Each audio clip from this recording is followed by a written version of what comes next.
Good morning, viewers. Today in front of the camera we have a Sangamo Weston time switch. This time switch unfortunately is not in working order. It's in a very sorry state. I don't know if you can see that on camera there, but it's very corroded. It's all seized up.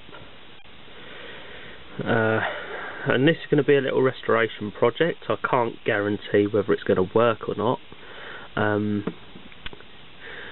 I'd like to say it will, but I think realistically it probably won't. I think it's gone too far. So yeah. The model of this time switch is S359.1.31E. It's a 20 amp, 200 to 250 volts at 50 Hertz. Got a 24-hour face. I don't know if you can see there. It's got the day emit wheel. It's two togs, one off, one on.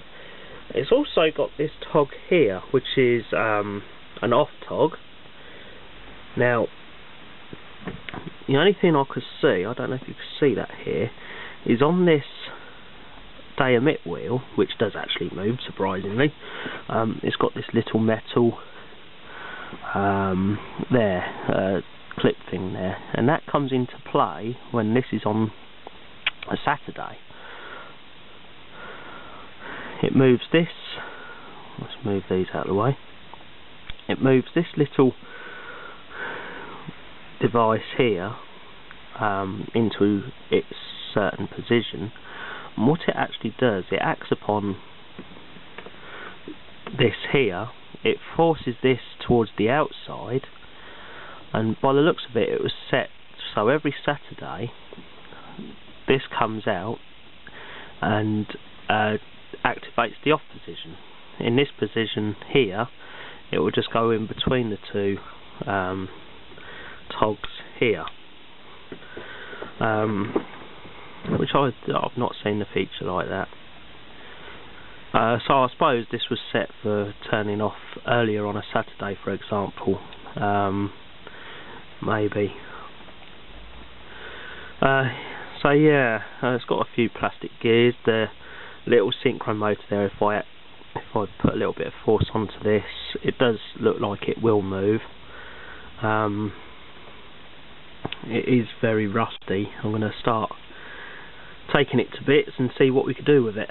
Now, under this nameplate here is a balance wheel. I don't know if you can quite see that in there. Maybe if I get a torch, bear with me.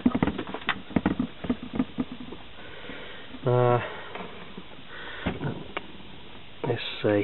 You can probably just about see the balance wheel in there, which is lopsided. It's actually come off of its bearing, by the looks of it.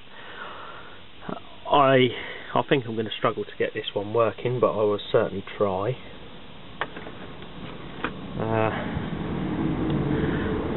I've managed, luckily, to get the cover loose and actually get it to come off.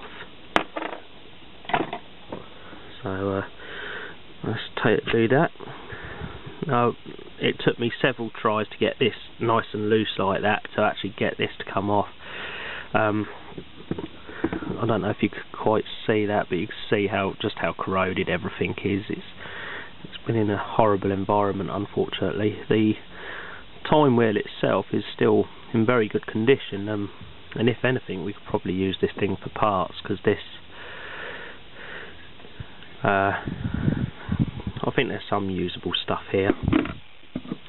And there's the workings. There's your wind up screw there. All of this is seized. I mean, this works, this moves, but as you see me demonstrate, this is the only part that really sort of gives any movement.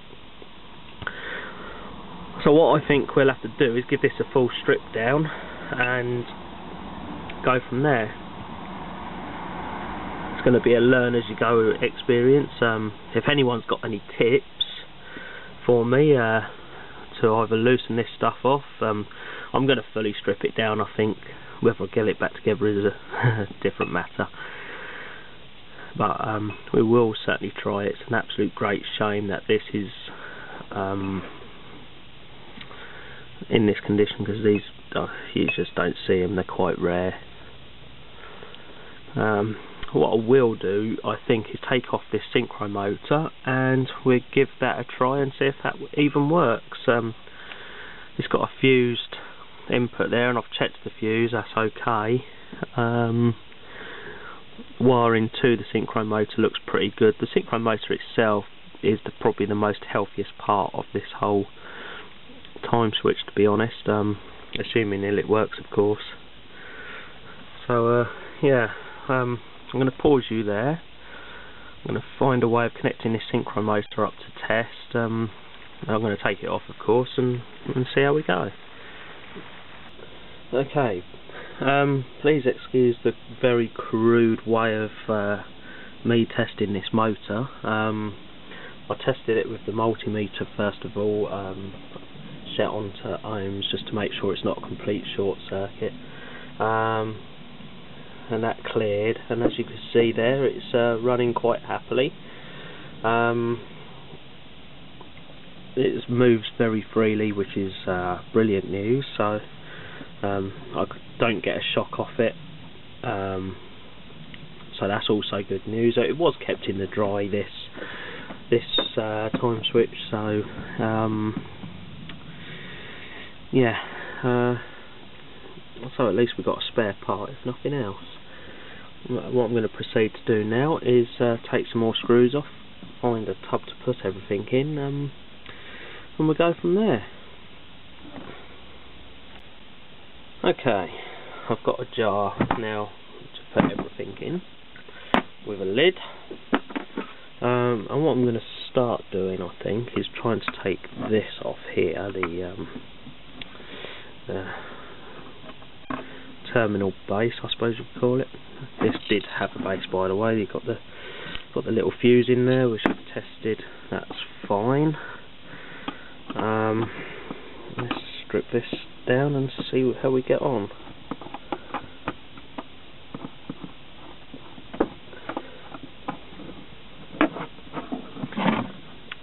Ideally, I'd like to take that motor off as one, if I can, and oops, leave it connected somehow.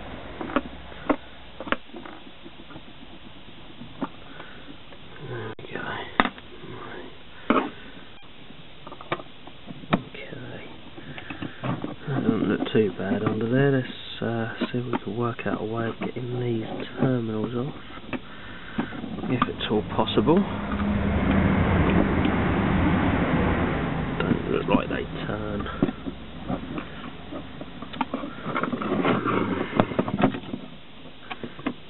We'll see the contacts there. They're pretty corroded.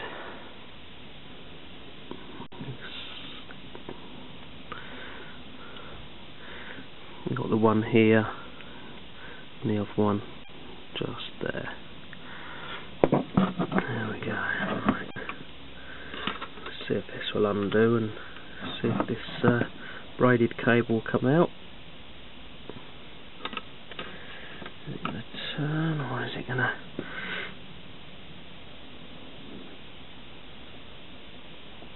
No.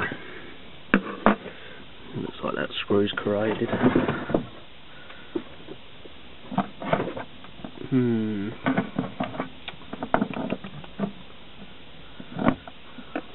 get these off.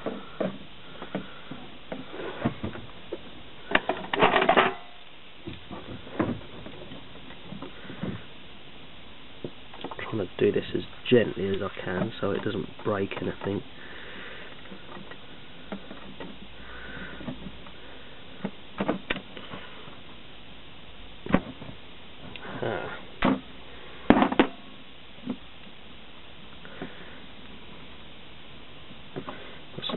luck.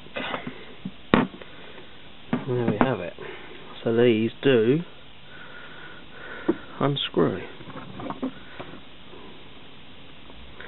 I'll do the same on the other side. We'll clean this up separately.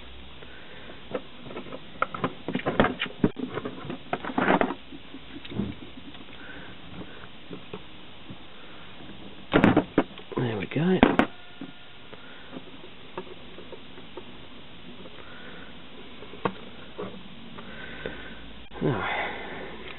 First couple of pieces separated,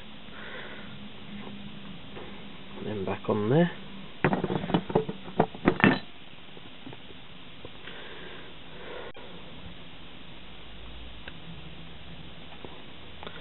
Plenty of free play in that.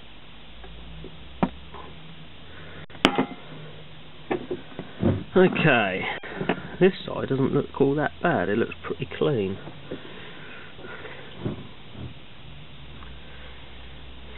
Now, where's the best place to start, I wonder? It looks a bit simpler this side, so if we take this layer off first, I think. We've got one screw here, another screw just at the top here. Looks like there might be there's an end of a screw there, so it could well be screwed down on the opposite side, so I might end up taking the other side off first. We'll give it a go.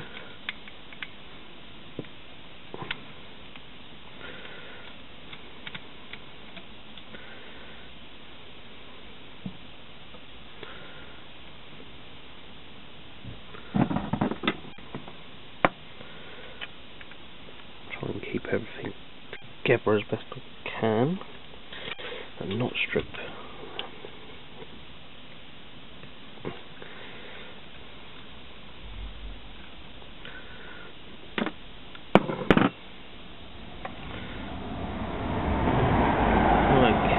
See if this pulls apart. Yeah, thought so. This bit wants to come away. This bit doesn't, because that looks like a screw there. Now, just as a warning, we're going to have to be extremely careful undoing the other side. Obviously speaking, because this is a spring reserve time switch, I believe in this drum here is going to be the spring for that for the mechanical clock side of things, and if that lets rip all of a sudden, it may well hurt. So we're going to have to be very careful the way we undo that. Whoops. We're going to have to be very... I'm just putting these screws back in for now, just so we don't get too much stuff mixed up. This isn't going to be done in a day. Let's see if this comes off.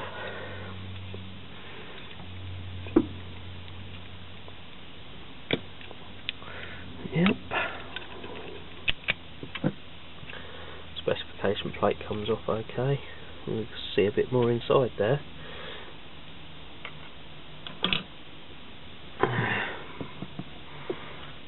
Let's move you around into the light. Okay. There's the balance wheel, or the escapement wheel, whatever you want to call it. Looks like it's just come out of its bearing, if you like. There's your escapement. That seems like it's seized. Data mit wheel. This is all your the switching levers. They pull both together when you operate just the one. Yeah, a lot to do on this. Okay.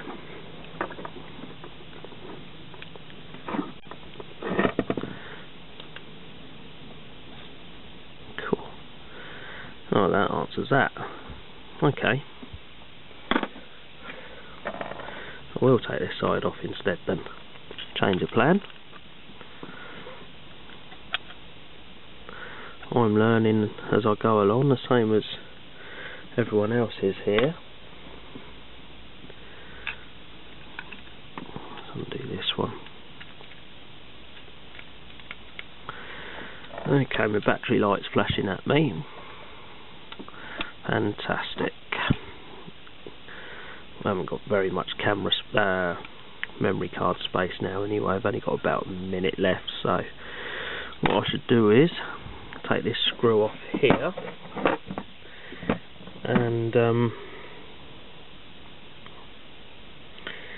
I'll try and take that first one off, and that'll probably be this first cover off, and that'll probably be it for today. So let's just have a last look round here for my reference as well as yours before we pull this top cover off. Okay, can't see anything else holding it on there. Just give it a pull. No, anything else holding it in? It looks like it might just be the corrosion of this.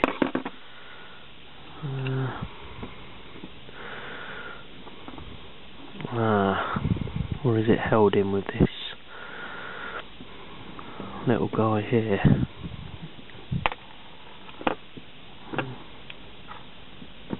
Got one, a little standoff just fell out. Come from here.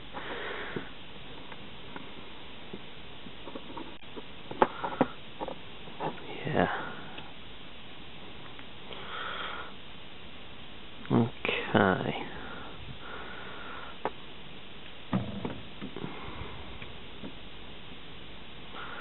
Got movement.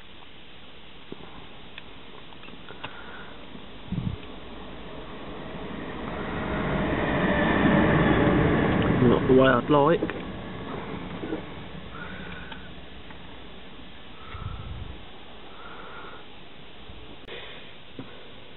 Okay, so I managed to take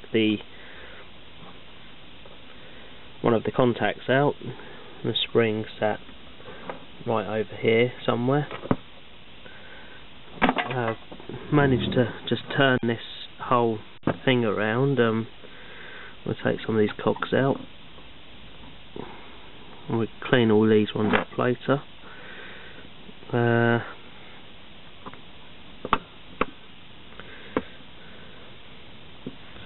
Funny looking one, this one.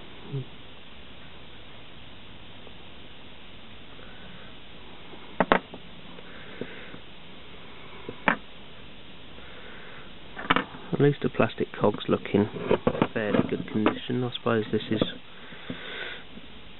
the advantage of having plastic cogs. Now, this isn't going to let me take this apart anymore on here. I'm going to have a look into this. There's this little cog here that this shaft is connected to. This is all to do with the switching somehow. That's your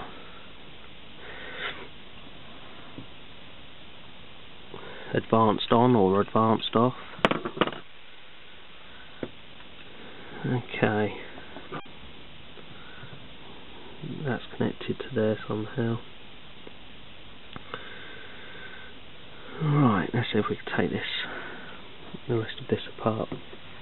All the screws are off what are holding this top plate on. I've left these two screws in because that appears to hold the balance wheel and everything in position there. Let's see if this will pull apart, being very careful of this spring reserve here. It could still be fully wound. After all, we don't know the history of this, unfortunately.